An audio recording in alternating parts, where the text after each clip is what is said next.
আহা, অনলাইন থেকে ঘড়ি কিনলাম একটা, হয়ে গেল 3টা। মানে ব্যাপারটা কি? এতদিন দেখেছি ঘড়ির সাথে স্ট্র্যাপ ফ্রিতে দিতে, কিন্তু এবার দেখলাম ঘড়ির সাথে এরকম 3-3টা ফ্রেম ফ্রিতে দেয়া হচ্ছে। তাহলে ঘড়ি কোথায়? এই হইল সেই ঘড়ি। মানে চায়না মাথার বুদ্ধিটা একবার দেখেন। ঘড়ির জায়গায় ঘড়ি থাকবে, জাস্ট যে কোনো একটা ফ্রেমের ভিতরেই এটা ইনস্টল করে নিলেই ঘড়ির ডিজাইনটাই পাল্টে যাবে। এরকম 3-3টা ফ্রেম দেওয়া হয়েছে, তাই আউটফিটের সাথে মিল রেখে ঘড়িতে মন মতো ফ্রেম লাগিয়ে নেওয়া যাবে। ফ্রেম ছাড়া ঘড়িটা দেখতে একেবারে গলা ছেলা মুরগির মতো মনে হয়। আমি জানি না এর আগে আপনারা কখনো এইরকম স্পট ওয়াচ দেখেছেন কিনা। চলেন এবার একটা হাতে পরে দেখা যাক। বিশ্বাস করেন এই ঘড়িটা পরে বা দেখে বোঝার উপায় থাকে না যে এখানে ঘড়ি আর ফ্রেম দুইটাই আলাদা। আর স্টিলের বেল্টটাতে ঘড়িটা দেখতে কিন্তু বেশ ক্লাসিক লাগছে, তবে আমার হাতে একটু বড়ই হয়েছে। ও, বক্সের ভিতরে বেল্ট ছোট করার টুলও দেয়া আছে। আরে ঘড়ির নামই তো বলা হলো না। নাম বললে চাকরি থাকবে না।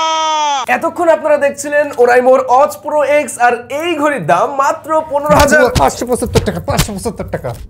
আজকে ভাই এই পর্যন্ত। রিভিউতে এই ঘড়ি নিয়ে আরো বিস্তারিত কথা হবে। আপাতত আমি আসি। ফ্রেম দুইটাও নেই।